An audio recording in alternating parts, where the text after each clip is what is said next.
Thanks for tuning in to today's podcast. Please remember that all of the information in this podcast episode is limited to general information only.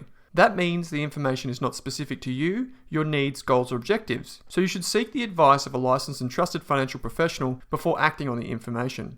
And before you acquire or apply for a financial product, please read the PDS or product disclosure statement, which should be available on the issuer's website.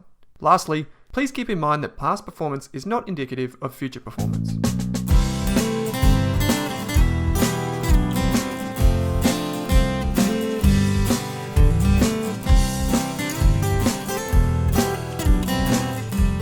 Today's episode is part of our Financial Resilience Mission here at Rask Australia. Our mission at Rask is to help build up the financial resilience of every Australian and Kiwi, and to do that, we need your help. The definition of resilience, according to the Merriam-Webster Dictionary, is the capability of a strained body to recover its size and shape after deformation caused especially by compressive stress, or an ability to recover from or adjust easily to misfortune or change. So how does that relate to financial resilience? Financial resilience is all about having the resources and tools that you need to overcome financial setbacks in your life. So what are we doing to achieve this mission? We provide free financial education courses for all Australians at Rask Education. We're also calling on Aussies and Kiwis who have overcome financial challenges and want to inspire others on their journey. If you've paid down 20k of debt, or maybe even more, or if you've come back from unemployment, dealt with domestic and financial abuse, even if you've made $1 million, whatever your financial Everest was or is, we want to hear how you climbed it and how you overcame it. We're also producing high quality financial news and information on our sites at Rask Media, Best ETFs and Rask Education. We're running an online community that you can join for everyone to share their financial highs and lows with each other, because we know how important it is to have a community when you're trying to improve your own personal finances. We're hosting events, or we've hosted events, and we plan to host a lot more, as well as workshops that will help you build your financial skills and connections in the community. And we're also employing individuals at Rask Australia who live by our values and are committed to improving the financial lives of others. So what can you do to help us with this mission? The first thing you can do is volunteer to share your story of overcoming financial challenges and building financial resilience. You can do that, and you can share your story with us by using a Google form. You'll see the link in the description for this episode that will take you to a Google form where you can share your details with us. We'd also love if you encouraged your friends, family and colleagues to take one of our free financial courses at Rask Education, because that's a great way to help build financial resilience within your community. And finally, please consider joining our Facebook group where you can learn from others, you can share your experiences or your opinion, and you can build connections with other Australians taking control of their financial futures. We'll put a link in the description. So without further ado, here's today's fantastic listener story.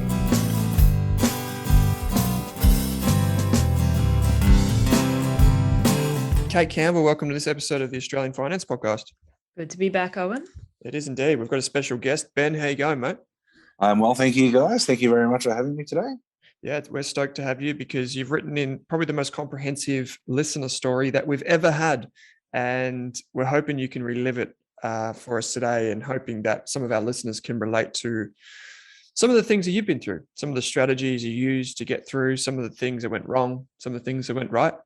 And Kate, if someone wants to submit their own listener story, if they want to come on the podcast and try and help others, how can they do that? Yeah, absolutely, Owen. So if you are interested in getting involved in sharing your story like Ben and the others that we've had previously this year, we've got a Google form in the show notes, episode description. So I think it's 5 or 6 questions, fill it in and we'll get in touch, because we'd love to share the emotions behind investing in money and everyone's stories, because Owen and I can talk about ETFs all day long, but we can't really share the emotional side apart from our own experiences. So it's great to get people like Ben on the show to really relive how they overcame different challenges with money, how they maybe changed their mindset, how they got out of debt, whatever it is. We'd love to hear it and share it with our audience. So thanks again, Ben, for coming on, being brave enough to share your story with our listeners. And I hope it gives other people the courage to submit their story as well and get involved. Yeah, excellent. Ben, your story related a lot to me for many reasons, which we've spoken about off air. So to set the scene for listeners, you were raised by your mother, right? And you're the older of two boys. Tell us a little bit about your childhood and kind of basically just kick the story off for us. Like, what was your early interaction with money, birthday presents, those types of things? Yeah, so early on, obviously, coming from a single parent household, mum would do everything she could for us to provide for us, even as on a lower income as what she was. We'd always have housing or food or clothes and all that sort of stuff. But like obviously, some of those other things in life were we didn't have a lot of, whether it would be presents or just general other things or toys or whatever it might be that holidays. We didn't certainly go on a lot of those. A lot of them were camping or sort of going to see family a couple of hours away sort of thing, and that was sort of, I guess, counted as a little bit of a break and holiday. So it was certainly a bit of a struggle sort of growing up with that sort of stuff. And especially when you compare yourself to sort of some of the other children around, like through school and all sort of stuff, and you see where they're going up to Queensland for theme parks and all that sort of stuff, and you don't get to experience that as much as sort of what some other people are getting as well. So it's certainly a little bit difficult with that sort of with those sort of things. You told us just before that you're the older brother, but you're not born in the calendar year. You're not born that far apart, right? No, so we're born on the same day, but 2 years apart. Yeah. So and it's also mid December birthday as well, so it's very close to Christmas as well. So everything was sort of all grouped into one, really. Or smallly spread out between a couple of days.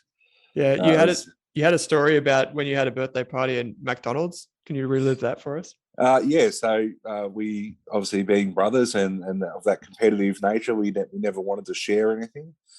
So we both wanted to have a McDonald's birthday party, but we didn't want to share it with each other. So it was both at dinner, different times. One was lunch, one was dinner, and then we also refused to have it at the same restaurant. So we had to go to one McDonald's for one birthday and then one McDonald's for another birthday. It was quite funny sort of thinking back on it, that we were all like that, and we just couldn't get along and share something like that. It was pretty amusing, really.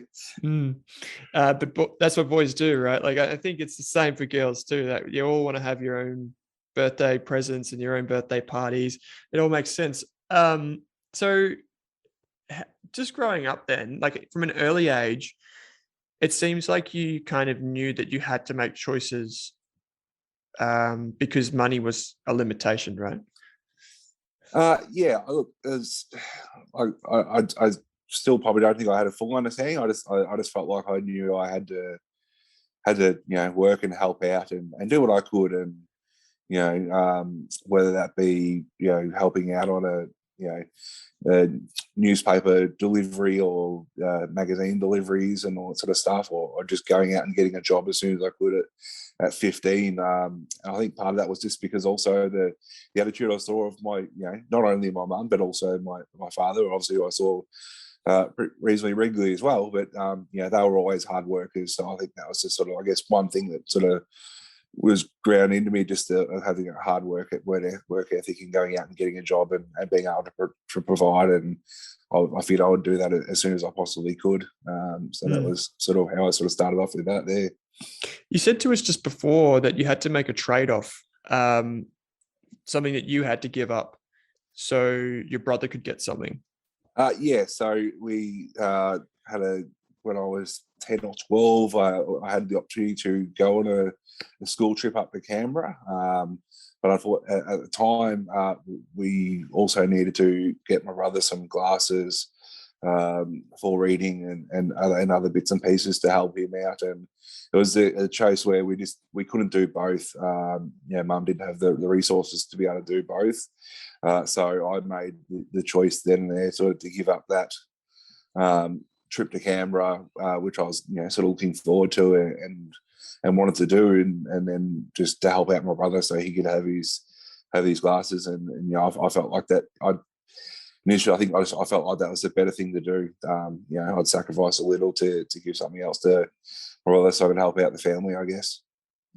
They're pretty tough choices for a kid to have to make, especially when you're younger and you might not understand the full financial picture of your parents as well.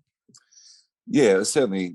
I guess I felt like a little bit of a pressure was on me. I guess it's a while ago now, but it was certainly something I don't know why exactly I did at the time. I just felt like it was the right decision to do. So I think it's just something that sort of just come naturally to me, I guess, at the time, just sort of being the more sort of caring type I am, rather than someone that I guess. At the time, mate, did you pick up? So you said before that both your parents were quite hard workers.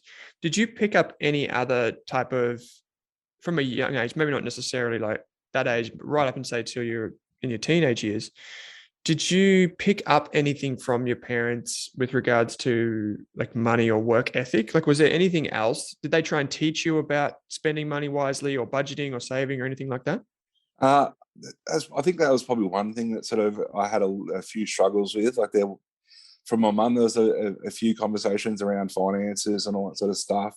Not so much from my dad's side of things. He wasn't too open with those sort of things. Certainly mum would do everything in her power to, because obviously she'd gone through and she'd struggled and had a low-paying job where she couldn't be able to, provide everything for her children, and so she tried to teach me all the right things to do. But I think also just because of viewing the behaviours of even things like her getting a credit card at some stage, and to look at being able to provide. She always had the expenses covered, but it was those little small things like gifts and all that sort of stuff that I think she put she was putting on the credit card. And I think those sort of behaviours, sort of visually seeing those as much as she could teach me, what to do with money in regards to budgeting and all that sort of stuff. It was sort of, when you see those sort of things, actions, that's sort of what you follow more than what you're actually sort of being taught, I guess. It's sort of hard to follow what someone's trying to teach you if they're behaving differently, I guess. Yeah, it is. How about then in your teenage years? You said to us before that that you basically thought that you had to get a job as soon as you did. What was the job? I worked at McDonald's, so started off just as doing the fries and worked my way through to the different stations at the time, and and then I just did end up doing a bit of everything there. And I worked on the grill, registers, all that sort of stuff. It was just something I was pretty proud of, to have a job and get that work, I guess, going, and then also being able to have money for myself, I guess, and all of a sudden be able to buy things for myself. And I think that's the mindset that I had, which was probably the wrong mindset at the time, that all of a sudden I had this money that I could buy things with, rather than thinking about sort of the future and what I should be doing with that sort of, with my money and my finances. Yep. Yeah, I mean, it's pretty exciting as a teenager to suddenly have your first part-time job and have whatever. I think I've probably had like $50 income a week, but that was the most exciting thing ever. Yeah, no, it was certainly good when we were earning. I was, I'd have a couple $100 a week. So I was, because I'd work as many hours as I possibly could. I'd go to school. Then I'd go work from 4 to 8 or 8 to 11 at night, sort of thing. I was doing, closing at the time, so I was working late at night and having to get up for school. And I think at early days there, I was also doing a newspaper run in the morning to help out my mum, that she was delivering newspapers in her vehicle, and I'd drive around it. Sort of would get up at 4 a.m. and go drive around it before school and go deliver the newspapers and throw them out the window onto the lawn, and then go to school and then go to do my other job. And it was a fun time, really. It was an interesting time. How did you cope, mate? How did you cope? Like, so I said to you there are a lot of parallels when we spoke the other day. Yeah. I found it pretty tough to go through high school and try and work 5 shifts a week. I was working at a supermarket, you were working at Macca's.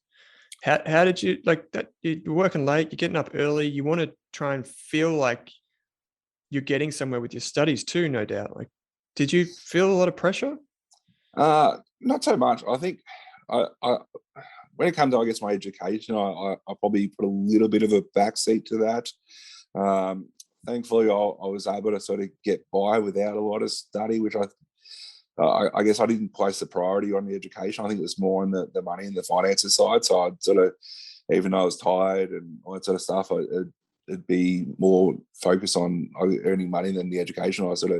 I didn't do a lot of study, so probably if it did affect my grades and all that sort of stuff. But from where I was looking at going in regards to further on in life, I guess at the time, which was probably a bit inconsequential, that I didn't really think about it too much. I didn't feel like I needed to get a high enter score coming out of high school, and I could get by just doing the minimal I could, I guess, and still get by pretty well.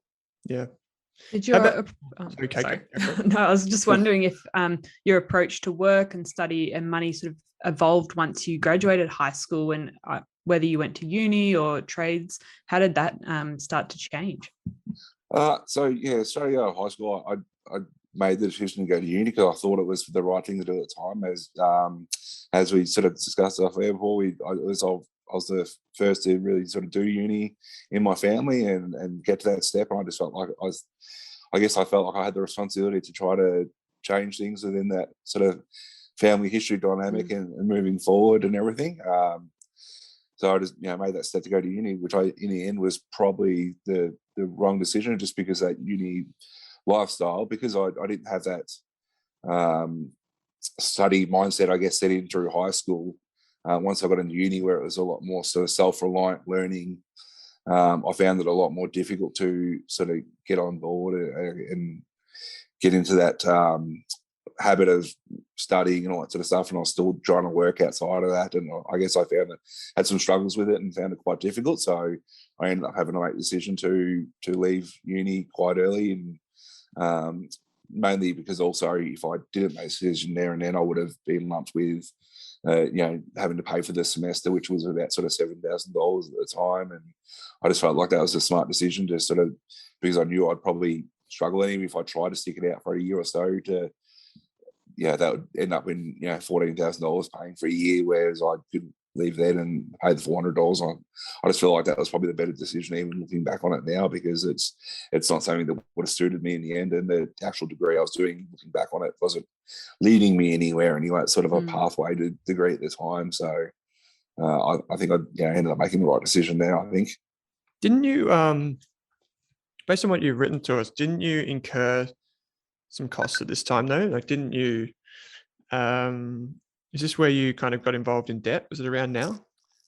So to cover those initial outlay expenses for uni, because we only had an old computer at the stage, an old desktop computer with Windows 95 on it and all that sort of stuff. So it was, it wasn't up to standard. So that had to require an upgrade, and obviously there was some textbook expenses and other bits and pieces that needed to be covered for the cost of uni, which I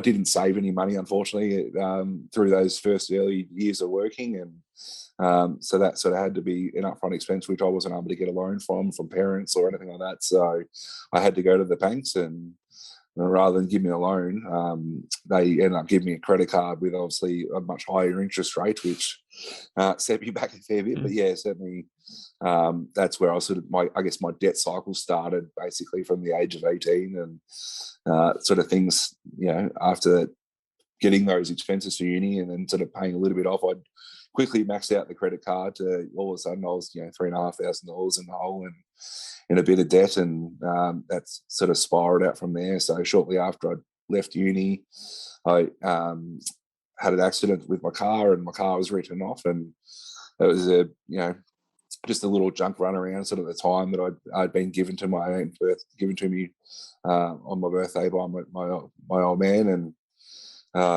so it was only worth about sort of $1,300 to the insurance companies, and there wasn't much I could sort of get from there. So to be able to get another vehicle, because obviously I was working and had other responsibilities going on where I needed a car to get around and everything, I ended up having to go get another loan, I guess, which I ended up having to get through a different finance company, which once again, rather than through the banks, it was a higher interest rate. And it sort of,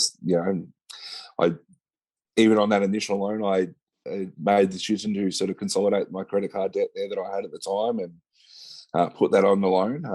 But I didn't make the right decision. The fact that I didn't cut up the credit card, I should have, and closed it and kept that, and then decided all of a sudden that I guess I had this money again that I could spend, because that's unfortunately what my mindset was at the time. And convinced myself that I needed to go buy some new golf clubs, and I had to go get the exhaust and the stereo and the wheels to the car and put all that sort of stuff on there. So it's just a lot of not great decisions, just because I developed these spending habits, even though I was being taught the right things. I just didn't have those habits built in, I guess. Mm. And you would have, it's funny how the world works, isn't it? That the finance world anyway, that they won't give you a loan, but they'll give you a credit card because you're risky, you pay more, and it puts you in a worse position. It's one of those things that always kind of amazes me. How about like the social pressures and trying to keep up with what your mates were doing? Like, I think most young guys in your situation would be thinking, oh yeah, I'll get a flashy car. It's going to make me feel good. I want to go out and be with the boys and go on to do things on the weekend and all that type of stuff. How did you cope with like social pressure? Look, it was very difficult. I felt like I had to, to be part of that sort of social group. I had to make sure that I was doing everything with them or going out, and I guess I felt like if I didn't do those sort of things, I'd get left behind, and then I'd lose those friendships, which, looking back on it, is just absolutely stupid, because that sort of those friends that are there for you are the ones that are going to be there through thick and thin with you. And I just felt like, I guess there's a lot of pressure to make sure that I was still going out and drinking with have nights out with the boys or whatever it might be, or as I said, buying a new vehicle. Like one of the vehicles I purchased after the second one was an upgrade to a vehicle, just because people around me were buying new vehicles, so I figured, I should do it as well. And that was some further debt that I ended up getting myself into, just because I guess I felt like I had to keep up, and then felt had that pressure, and had decided that would be the way to go. And what's another loan to go with the other ones I've got there? I'm not paying things off already. Like, why not pay some more off, I guess? How much debt were you in, and roughly how old were you at this time? So the maximum amount of debt I was in was about $45,000 worth of debt. Yeah, sure. And then that, I think I was maybe at 26 at the time. I think I was that sort of maximum period, maybe 28. Yeah. So it was just a building cycle of where I'd get a loan, I'd get a credit card, and then I'd pay those things off, or I'd pay the credit card off, and I'd think I'd do the right thing by consolidating products, but then not cancelling cards. And it's just a vicious cycle that I found myself in, that just kept getting worse and worse and worse. And it was certainly a lot of struggles, and it was very difficult to deal with at times.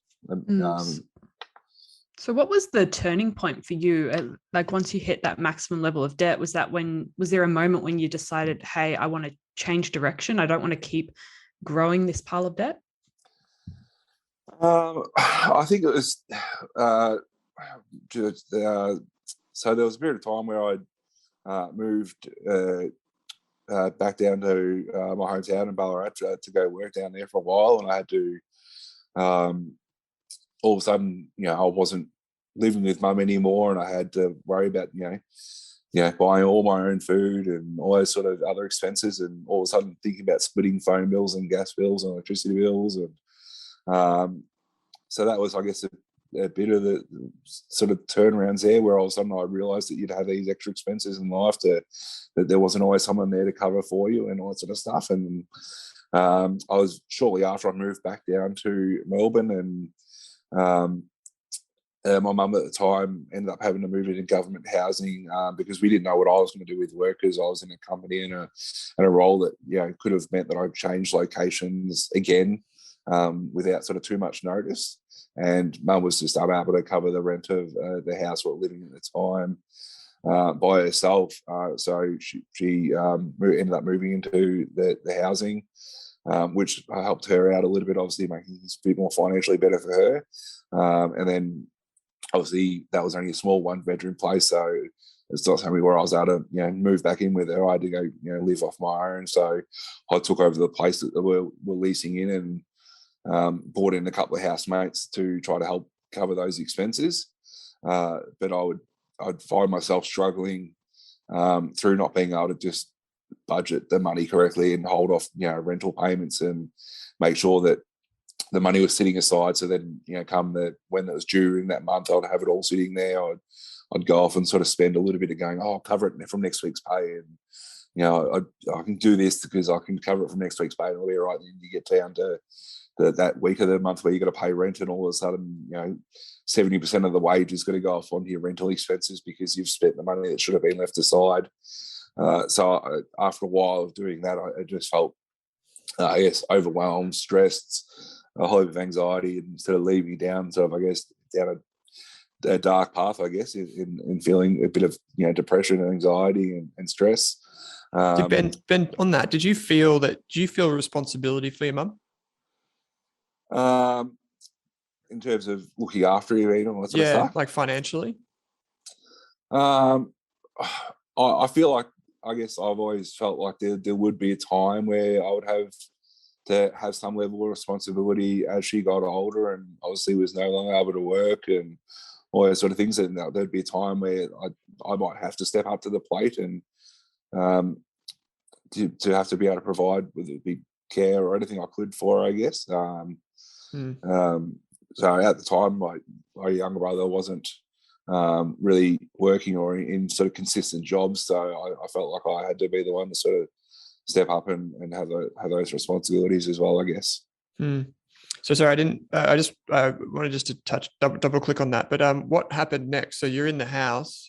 You've basically, you're helping her, but you're also trying to pay for your own house, but you're kind of falling behind on rent, and it's a lot of stress and anxiety. What happened next? So from there, I felt like I had to do something. So I ended up to get out of it, and I looked around, and the only sort of place I could find that I felt like that made sense to me at the time was to join up with a company called My Budget, who would obviously help take control of my money and finances and spread that sort of load around. And I think that was probably one of the first real sort of, adult smart decisions that I've ever made, even though there was a high financial cost to it in regards to setting it up and having a fee to get that service provided.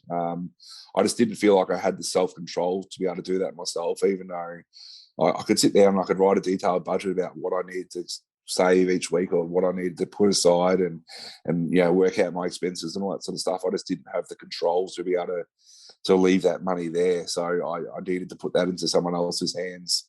And I ended up doing that with this service, and it certainly, got me on the right path in terms of, being able to start getting out of the hole that I was in and move forward. And because all of a sudden my expenses were covered and I'd only have X amount of money that I could touch. And even if I did continue spending in ways that I knew all my bills were at least handled, so those sort of things were covered. It sort of made things a lot lighter. There was a point around here where when you wrote into us, you said that there's a point around here where a friend loaned you some money, and is that right? And go on. I'll let you tell.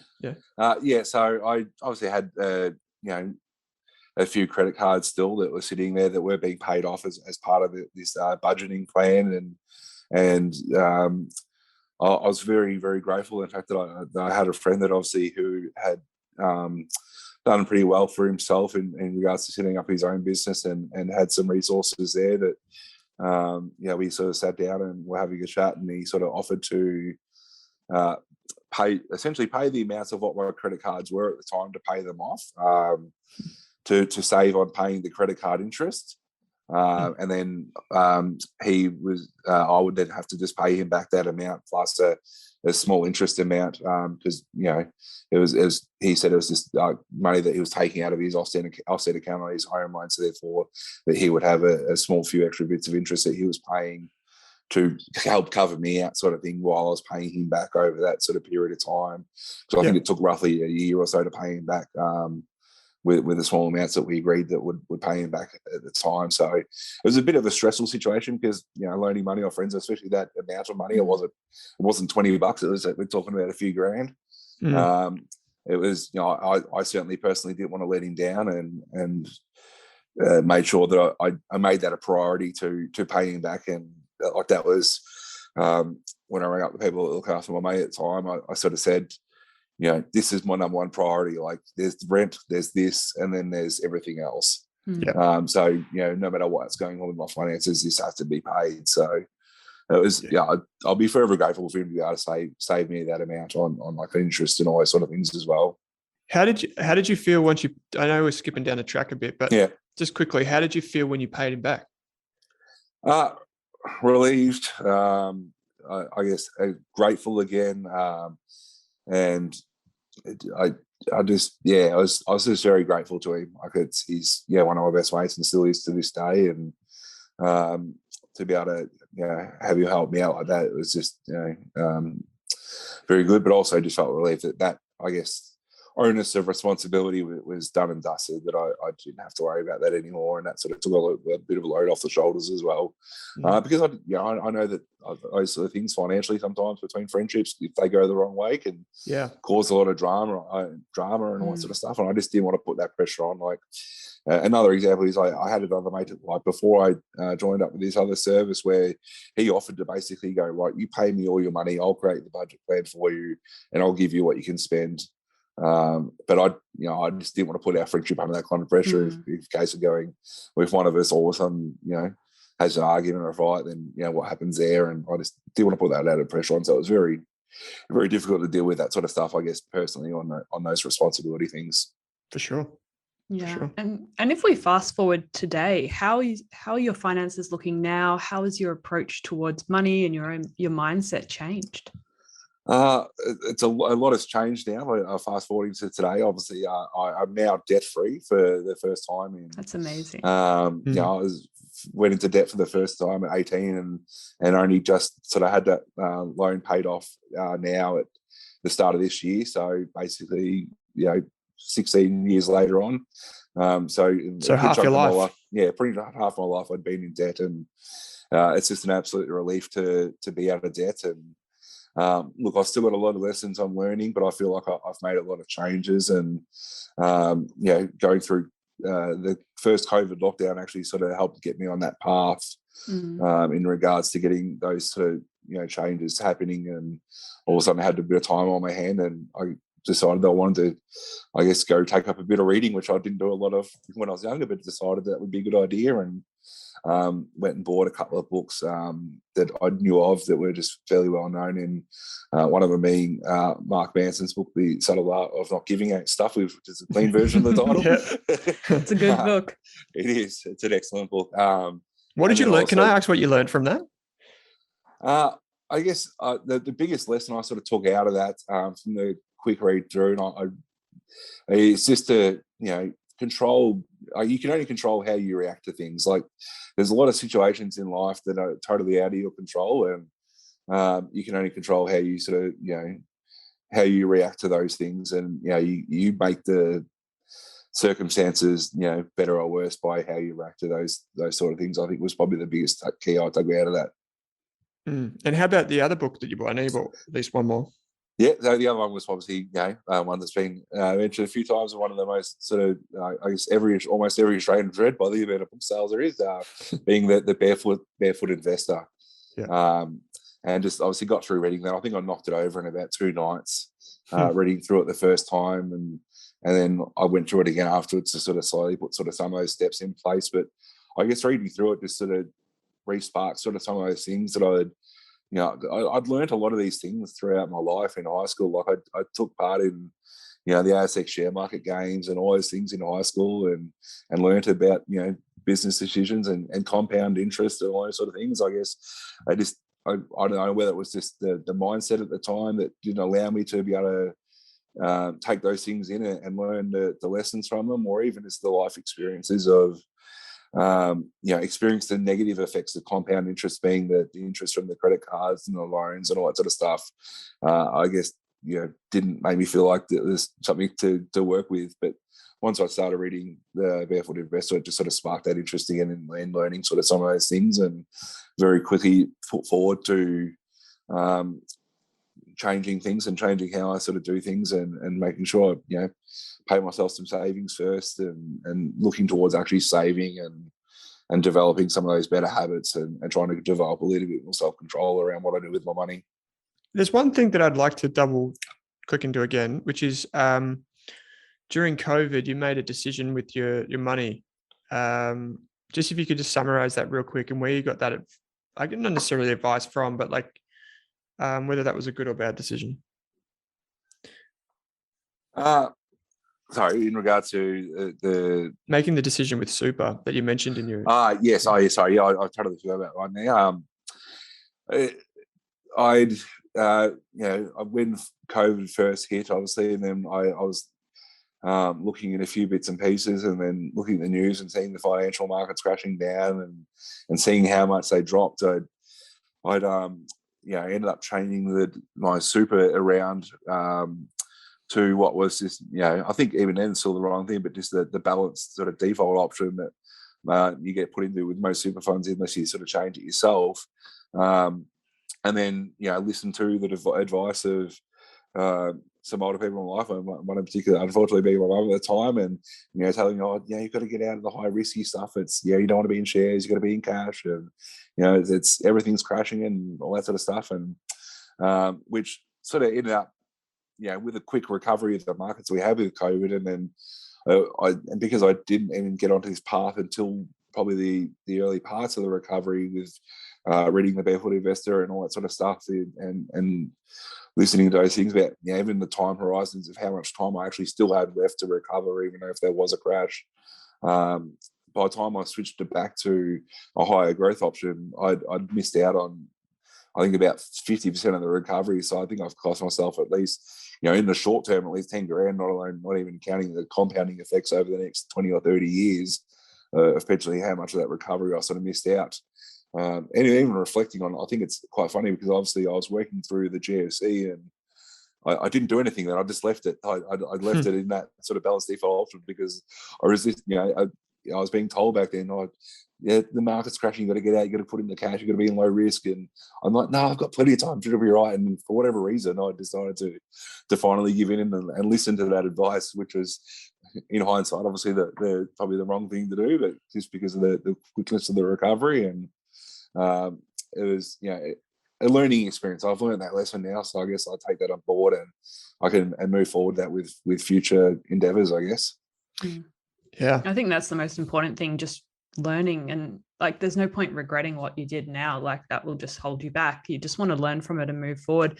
And I just wanted to read out one thing that you put in your response, which I thought was really good, in your sort of like number one thing you wanted to leave people. And you said, you can teach an old dog new tricks, and most importantly, it's never too late to make a change. To put things in perspective, even though I've been in debt for the better part of half my life, I've got still over half my life to make up for that. So there's still a long way to go. And I thought that was a really important thing to leave people with as well. Yeah, definitely. I think, it was just, it's as changing perspective and mindset, I think, has probably been the one biggest thing that's helped me through this, and hopefully get me onto that right path. So once you've got that sort of, changed mindset, I think you can, make strides and, see the world in a new way, and it can open up new possibilities to you. Ben, if you could go back to your younger self, like when you were going to uni and you ended up getting that, I think it was $3,500 credit card. What's one or two of the things that you would have definitely said to yourself, and how would you have convinced yourself then to make certain choices in life when it comes to money? I don't know if I could even convince myself now, because obviously I'm still far from perfect and still learning, and what I know now, I may not necessarily be able to, I guess, elaborate on that. To my younger self, I was very sort of stubborn back then. If I wanted something, I'd just go do it. Would you say pick up the Barefoot Investor book, or go listen to this, or anything like that? Or another way to answer the question might be, if you have kids in a few years or whatever, what would you teach them about money? Look, I think I'd just, obviously highlight the importance of sort of some of the decisions you make around there, and what can be done with money, I guess, and and really put an emphasis on, the returns of compound interest and putting your money to work. I think another book that I read recently was, The Richest Man in Babylon. So a lot of these principles have been around for a long time, and they're very basic, but they're very important, I think, to sort of take in place in terms of, paying yourself first. Make sure it's your money that you earn. Make sure you put some aside to save for yourself, and don't put it all out there. And don't live beyond your means. And I think, if you can do those sort of small few things, then you can get a lot further in life, I guess. The Richest Man in Babylon has got to be probably, I mean, I know we love The Barefoot Investor, but I'd say it's probably the best book on budgeting ever written. And the fact that it was written on some stones thousands of years ago really tells you something about how important those principles are, right? I feel like every other budgeting book since then has just copied what's written on those stones. Yeah, I think so. I was reading through it. I'm like, well, hang on, I've been listening to this stuff for years. So obviously, and they're just copying what's in this book and what's been written on those stones prior. And as I said, I think the concept of a good financial setup and everything has been around for so long. It's just a case of whether you're just, I guess, willing and prepared to listen to it and have that mindset to take that in, I guess. Yeah, awesome, mate. Kate, have you got any other questions for Ben? I think we've covered a lot of ground here, and I think there's a lot of really good takeaways for people to take from Ben's story. So I hope if you are listening, you're able to take something away from it. And if you want to share your own story, definitely get involved and find the link in the show notes as well. Yeah, and you can continue the conversation by jumping into the Rask Australia Facebook group, where you can talk about some of maybe even what Ben went through and see how you relate to it. I think that's a great place to kind of get involved and just share maybe some of the questions that you might have about money. And we'll put all of the resources to the books that Ben has mentioned in the show notes. They're 3 fantastic books. You got The Richest Man in Babylon, The Barefoot Investor, and The Subtle Art of Not Giving an F. That's if you just took those 3 books on board, the sooner the better, really. So Ben, mate, it's really brave to come on the show and talk, with us, complete strangers, about money. So we really, really appreciate you taking the time. No, thank you very much for having me, guys. It's obviously been a very good experience, and I think just almost liberating in a way to sort of get out there and sort of share my story and reflect back on some of those things now, even as we converse about it. And I think I've had a few different viewpoints on things even over the last couple of days since we originally sort of were chatting off air, and it's been a good experience. So thank you very much for having me and letting me be a part of the show. No, we appreciate it, mate. So much, Ben. Yeah, Kate, as always, thanks for taking some time to join me. Thanks for listening. Thanks for tuning in to this episode of the Australian Finance Podcast, where our mission is to improve the financial futures of all Australians. If you'd like to learn more, create a free account at rask.com.au/account to download free episode workbooks, bonus resources, and take our amazing free personal finance courses. You can also join our online community by following the link in the description. If you enjoyed the show, what we'd love is for you to leave us a snappy review on iTunes. And you can follow us on Twitter and Instagram at Rask Australia. Kate and I are also on both of those channels. Finally, if you have any feedback, suggestions for episodes or guests to come on the show, or you just have a question for us, shoot us an email at podcast@rask.com.au.